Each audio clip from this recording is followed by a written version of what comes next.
Hello everyone. आइए देखते हैं अपने नेशनलिज्म इन इंडिया चैप्टर का differing stands with in the movement. तो इस वाले में बेसिकली बात हुई है कि जो द नॉन कॉपरेशन मूवमेंट था वो आपका टाउन में कैसा था, और ये कंट्री साइड मतलब विलेजेस एरिया में, देहाती एरिया में, गांव में, विलेजेस में वो कैसा था। तो देखिए, अगर आप इस वीडियो को अगर लैंडस्केप में करके देखेंगे, अपने मोबाइल को अगर आप लैंडस्केप में करके देखेंगे इस वीडियो को, तो और अच्छे से समझ में आएगा। तो आइए देखते हैं अपना जो नॉन कॉपरेशन मूवमेंट था वो टाउन में कैसा था। The movement in the towns.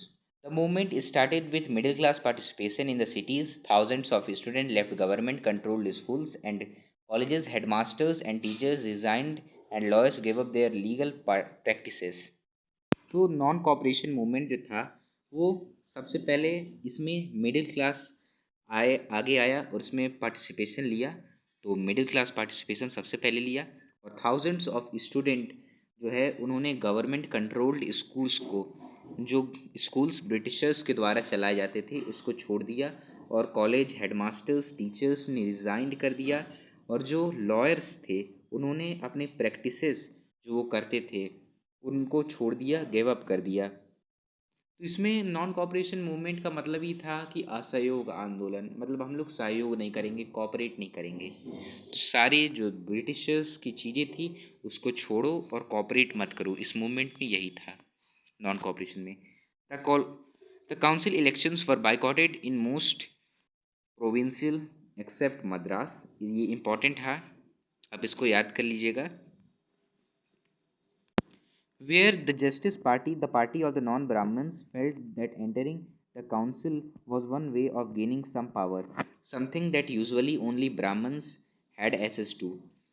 तो जो काउंसिल इलेक्शंस थे उसको बाइकॉटेड किया गया, लेकिन जो मद्रास का रीजन था, मद्रास में ऐसा नहीं हुआ, क्योंकि जो नॉन ब्राह्मण्स लोग थे, जनरली क्या हुआ करता था कि जो पॉलिटिकल्स पावर हुआ करते थे वो ब्राह्मण्स के हाथों में ही हुआ करते थे।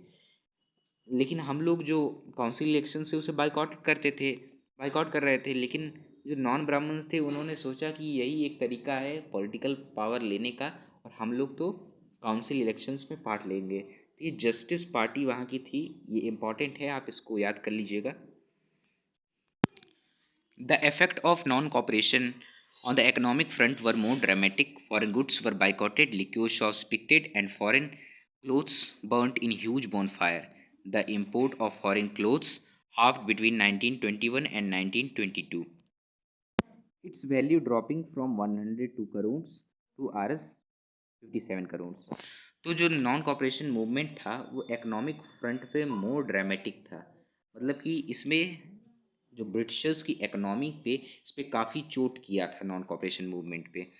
इनकी ब्रिटिशर्स की इकोनॉमी काफ़ी गिरी थी, और जो कैसे गिरी थी, हम लोग जब फॉरेन गुड्स उनके जितने भी थे उसको बाइकआउट करने लगे, लिक्योर शॉप्स पिक्टेड, एंड जितने भी फॉरेन क्लोथ्स से उसको हम लोग काफ़ी बड़े में जलाया करते थे, सारे फॉरेन क्लोथ्स हम लोग जलाते थे। और जो इम्पोर्ट था वो हाफ हो गया था, आधा हो गया था बिटवीन 1921 एंड 1922 के बीच में। एंड वैल्यू ड्रॉपिंग फ्रॉम, जो उसके वैल्यू गिर करके 102 करोड़ टू 57 करोड़। मतलब इसमें आप देख सकते हैं कि नॉन कॉपरेशन मूवमेंट जो है इकोनॉमिक फ्रंट पे काफ़ी ड्रामेटिक था, ब्रिटिशर्स की इकोनॉमी पे काफ़ी चोट पहुंची थी। In many places merchants and traders refused to trade in foreign goods and finance foreign trade. As the boycott movement spread, the people began discarding imported clothes and wearing only Indian ones. Production of Indian textile mills and handlooms went up. तो जो merchants थे, traders थे, उन्होंने refuse कर दिया, मना कर दिया फॉरेन क्लोथ्स लेने के लिए, और या फिर फाइनेंस्ड, या फिर फॉरेन किसी भी चीज़ों को, पैसे को या फिर ट्रेड को उन्होंने मना कर दिया, बाइकआउट किया। और इसे बोल रहा है कि और हम लोग अपने जो स्वदेशी कपड़ा था, जो हम लोग अपने इंडियन कपड़े पहनने लगे, और जो फॉरेन क्लोथ्स था, फॉरेन गुड्स था, उसको बाइकआउट किए। तो जब हम लोग अपने प्रोडक्ट यूज करेंगे तो उससे जो इंडियन टेक्सटाइल मिल्स थे और होमलूम्स थे वो काफ़ी उसमें बढ़ोतरी हुई, वो वेंट अप, वो काफ़ी बढ़े। But this movement in the cities gradually slowed down for a variety of reasons. ये देखिए यहाँ पर बताया जा रहा है कि जो नॉन कॉपरेशन मूवमेंट था वो धीरे धीरे घटने लगा, कम होने लगा। इसके कई सारे रीजंस है। Khadi clothes were often more expensive than mass production meal produced meal clothes and poor people could not afford to buy it। जो खादी क्लोथ्स थे, इंडियन क्लोथ्स थे, वो काफ़ी महंगे थे एज़ कम्पेयर टू द जो मील क्लोथ्स हुआ करते थे अंग्रेज़ों के, जो कि मास प्रोडक्शन में हुआ करते थे। तो खादी क्लोथ काफ़ी महंगे थे, उससे उसको पुअर पीपल अफोर्ड नहीं कर सकते थे, गरीब लोग अफोर्ड नहीं कर सकते थे। तो ये ज़्यादा अच्छे से ये मूवमेंट नहीं चल पाया। How then could the boycott mills cloth for too long. यहाँ पर यही पूछा जा रहा है कि कितनी मतलब कैसे चलता है बाइकॉटेशन, बाइकॉट मूवमेंट। हम लोग के जो खादी क्लोथ्स थे वो भी काफ़ी महंगे हो गए थे, और से बोला जा रहा है कि similarly the boycott of British institutions posed a problem for the movement to be successful. Alternative Indian institutions had to be set up so that they could be used in place of British one. These were slowed in come up। And यहाँ पर बताया जा रहा है कि जो यहाँ पर इंडियन इंस्टीट्यूशंस को किया गया ताकि वो ब्रिटिश की जगह यूज़ हो सके। So students and teachers began trickling back to government schools and lawyers joined back work in the government court. तो जो टीचर्स थे गवर्नमेंट स्कूल्स के और स्टूडेंट्स थे, उन्होंने वापस स्कूल्स को ज्वाइन कर लिया ब्रिटिशर्स को, क्योंकि वो उतने अच्छे से नॉन कॉपरेशन मूवमेंट नहीं चल पाया था। और जो लॉयर्स थे उन्होंने वापस से अपने कोर्ट्स ज्वाइन कर लिए। गवर्नमेंट कोर्ट्स जो ब्रिटिशर्स के हुए करते थे, अपने प्रैक्टिसेस को वापस उन्होंने ज्वाइन कर लिया। अब हम लोग देखेंगे कंट्री साइड। कंट्री साइड में कैसा था ये movement. In Awadh, peasants were led by Baba Ramchandra, a sannyasi, who had earlier been up to Fiji as an indentured labor. The movement here was against talukdars and landlords, who demanded from peasants exorbitantly high rents and variety of other assets. Peasants had to be do beggar and work at landlords, farmers without any payments. तो यहाँ पर बताया जा रहा है अवध के reason में, इन अवध बाबा रामचंद्र जो कि एक सन्यासी थे, ये काफ़ी इम्पॉर्टेंट है इनका नाम। और ये क्या थे, और ये फिजी इंटेंडेड लेबर थे पहले, अर्लियर। ये चीज़ इम्पॉर्टेंट, आप इसको नोट कर लीजिएगा, याद कर लीजिएगा। इसमें बताया जा रहा है कि जो मूवमेंट था वो अगेंस्ट तालुकदार्स के था, जो विलेजर्स एरिया में था अवध में। ये जो मूवमेंट था वो अगेंस्ट किसी था, तालुकदार्स के था और लैंडलॉर्ड्स के था, ज़मींदारों के खिलाफ था। क्यों? क्योंकि ये काफ़ी हाई रेंट की डिमांड कर रहे थे ज़मींदार, और वैरायटी ऑफ अदर एसेट्स, मतलब और भी कई सारे ज़मींदार्स के, तालुकदार्स के डिमांड्स हुआ करते थे। और peasants had to do begar. Begar क्या होता है इसमें देखिए बताया भी जा रहा है कि बैगर वो होता है कि मजदूरी उनसे करवाई जाती है पीजेंट से, लेकिन उसका पैसा उनको नहीं दिया जाता है, और तो बिना पैसे के उनको काम करना पड़ता था। The peasants movement demanded reduction of revenue, abolition of beggar and social boycott of oppressive landlords. तो जो उनके पीजेंट्स की डिमांड थी ये काफ़ी इम्पोर्टेंट था। वो लोग जो है अपोज तो कर रहे थे, वो पीजेंट्स के मूवमेंट जो चल रहे थे, लेकिन उसके डिमांड क्या थे, ये एक इम्पॉर्टेंट क्वेश्चन बन सकता है। What are the demands of peasants. तो उनके डिमांड थे कि जो बैगर था, मतलब बैगर मतलब कि बिना पैसे का उनको काम करवाया जाता था, ऐसा ना करवाया जाए, और जो रेवेन्यू था उसको कम करवाया जाए। डिमांडेड रिडक्शन ऑफ रेवेन्यू, मतलब रेवेन्यू ना देना पड़े, और बाइकआउट किया जाए ऑपरेसिव लैंडलॉर्ड्स का। और इसमें ये भी बोला जा रहा है कि जो नाई थे, धोबी थे, उन्हें कहा गया कि वो अपने काम ना करें। इसमें ये भी बोला जा रहा है in June 1920 began going around the villages in Awadh. इसमें बोला जा रहा है कि जवाहरलाल नेहरू 1920 में उन्होंने विलेजेस में जाना शुरू किया अवध के, कि पीजेंट्स जो वहाँ के थे, वहाँ के talking to the peace villagers and trying to understand their grievances. तो जो जवाहरलाल नेहरू वहाँ के पीजेंट से बात करना शुरू किए कि मतलब भाई क्या आपकी समस्या क्या है, क्या आप लोग क्यों यहाँ पर कर रहे हैं, अपना मूवमेंट चला रहे हैं, आपकी क्या क्या समस्याएं हैं, उनसे बात करने की कोशिश की जवाहरलाल नेहरू ने। बाय अक्टूबर द उद्द किसान सभा was set up headed by Jawaharlal Nehru, Baba Ramchandra, and a few others. Within a month, over 300 branches had been set up in the villages around the region. तो यहाँ पर बताया जा रहा है कि अक्टूबर में ये जो उद्द किसान सभा है वो सेटअप हुई, हेडेड बाय जवाहरलाल नेहरू और बाबा रामचंद्र।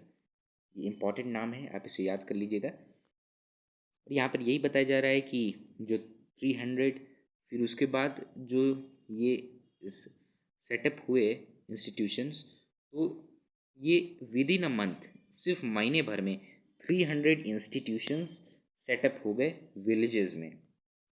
काफ़ी बड़ी चीज़ इसमें हुई।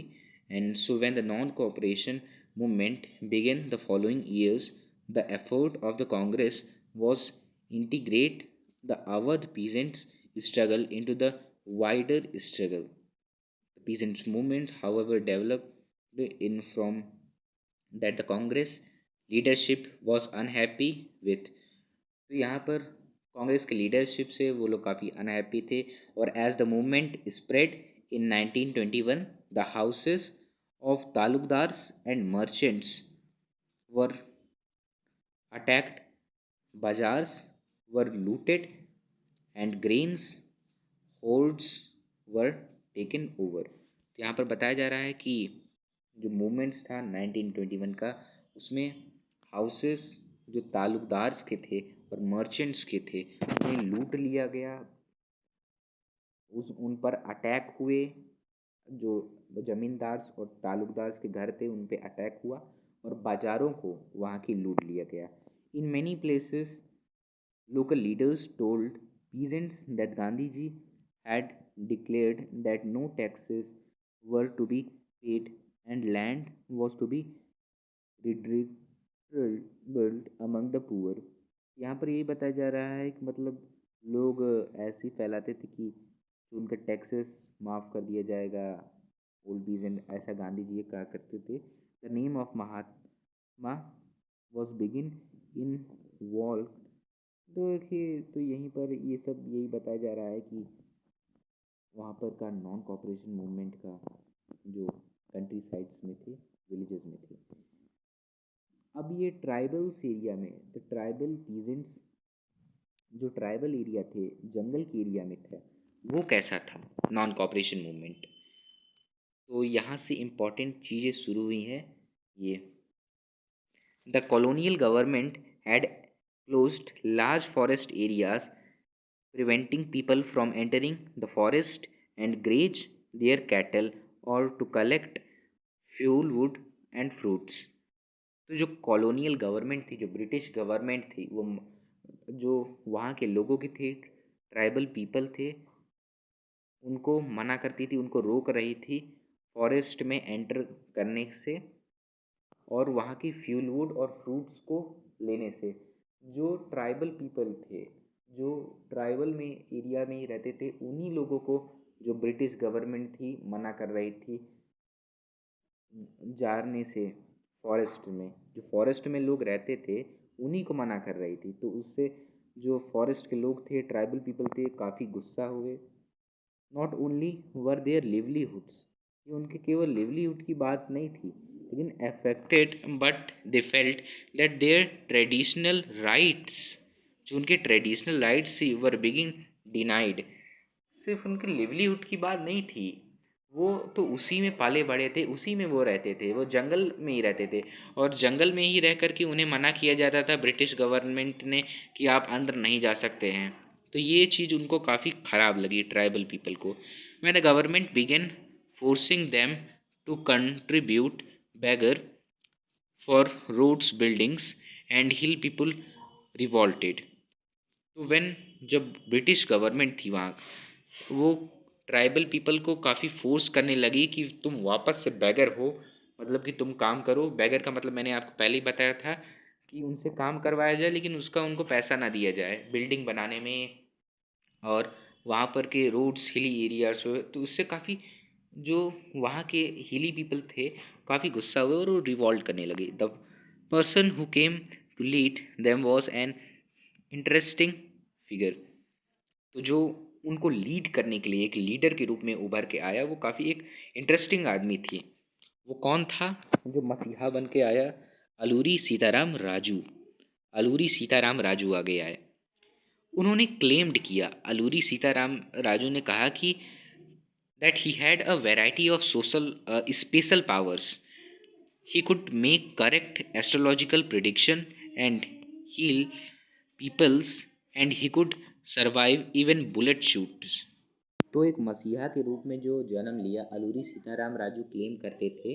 वो कहते थे कि वो एस्ट्रोलॉजिकल प्रिडिक्शंस भी करेक्ट कर देते थे और वो कहते थे कि he could survive even bullet shoot. और गोली भी अगर उनको लग जाए, अगर उनको कोई गोली मार दे तो गोली भी उनका कोई कुछ नहीं कर सकती थी।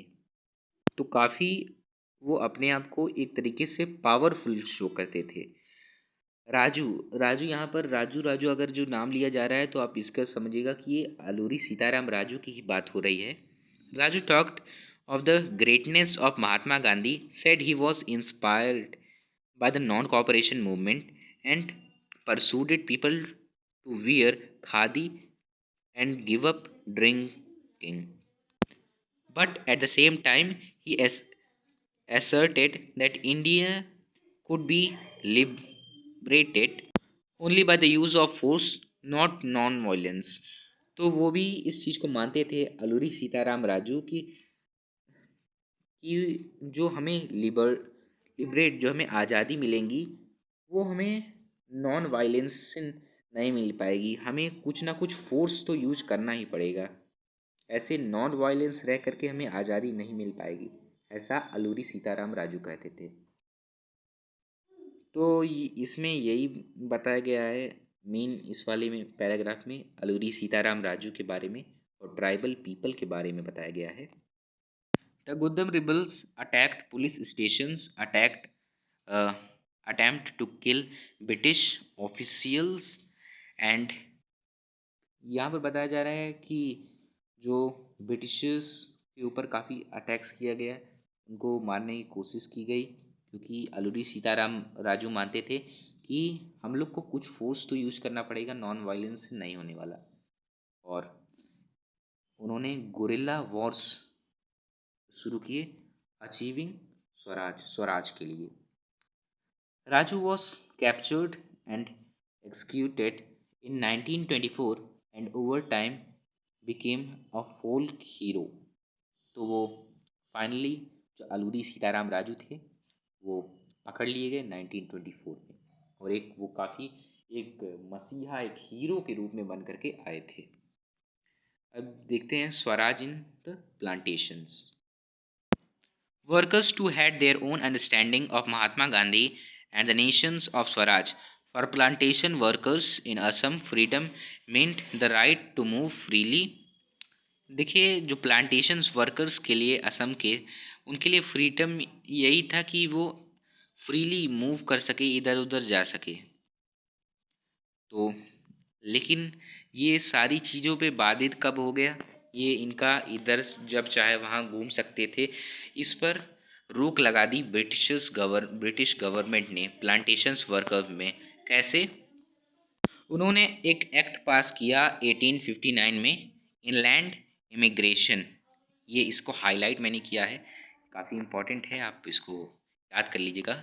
Inland immigration, plantation workers were not permitted to leave the tea gardens without permission. तो पहले उन लोग को ये स्वतंत्रता थी, इंडिपेंडेंट थे कि वो जहाँ से जहाँ चाहे वहाँ किसी से बिना पूछे वो जा सकते थे, प्लांटेशन वर्कर्स थे। लेकिन अब इस एक्ट को पास करने के बाद वो जहाँ भी जाएंगे वो परमिशन के ही साथ जाएंगे। तो ये एक्ट काफ़ी उन लोगों को बांध करके रख दिया था। And the fact were rarely give such permission. और इनको ये मेन बात ये थी कि उनको जल्दी परमिशन दी भी नहीं जाती थी। When they heard of the non-cooperation movement, thousands of workers defied the authorities. जब उन्होंने नॉन कॉपरेशन मूवमेंट्स के बारे में वर्कर्स ने सुना तो उसको काफ़ी प्लांटेशन वर्कर्स ने ज्वाइन करने की सोची, ज्वाइन किया। And they believe that Gandhi Raj was coming and everyone would be given land in their own villages. और वो लोग सोच रहे थे गांधी राज आएगा और सब लोग को ज़मीनें मिलेंगी अपने ही villages में, अपने ही गांव में। They however never reached their destination, stranded on the way on the way by the railway and steamers strike। देखिए इसमें यही बताया जा रहा है कि लेकिन वो अपने कभी डेस्टिनेशन पे नहीं पहुंच पाए और वो काफ़ी उनको पुलिस के द्वारा उनको काफ़ी मारा पीटा गया, beaten up। और the vision of these movements were not defined by the Congress programs। They interpreted the term Swaraj in their own ways। यहाँ पे बताया भी जा रहा है कि जो विज़न था वो कांग्रेस के द्वारा नहीं डिफाइन किया जा रहा था और सबके लिए स्वराज का मतलब अपना अपना था। सबके लिए स्वराज अलग और सबके लिए आप कह सकते हैं कि जो एक स्वराज की भावना थी वो सब लोग अलग नज़रिए से देख रहे थे। Time when all suffering and all troubles would be over. और सब लोग इमेजिन कर रहे थे कि कब ये सारा स्ट्रगल ख़त्म होगा। Yet when the tribal chanted Gandhiji's names and raised slogan demanding Swatantra Bharat, they were also emotionally relating to an all India agent agents. तो यही बताया जा रहा है कि एक स्वतंत्र भारत की डिमांड कर रहे थे वो लोग और काफ़ी वो इमोशनली अटैच्ड थे इससे। And when they cut the name of Mahatma Gandhi or linked their movement to that the Congress, they were identifying with a movement which went beyond the limits and their immediate locality। तो यही बताया जा रहा है कि उनकी जो imagination थी भारत को स्वतंत्र कराने की थी, लोग महात्मा गांधी और कांग्रेस के थ्रू लड़ रहे थे। तो जो मेन चीज़ें हैं इसमें मैंने इसको अंडरलाइन कर रखा है, जो हाईलाइट कर रखा है आप इसको याद कर लीजिएगा। यहाँ पर मेनली यही था कि जो नॉन कॉपरेशन मूवमेंट वो कंट्री साइड में कैसे थे, टाउन्स एरिया में कैसे थे और प्लांटेशंस वर्कर्स के क्या डिमांड थे। प्लांटेशंस वर्कर्स भी जो उस पर स्ट्रगल कर रहे थे और पीजेंट्स के क्या डिमांड थे, ताल्लुकदार्स और ज़मींदार्स के खिलाफ। इन सारी चीज़ों को आप याद कर लीजिएगा। Thank you.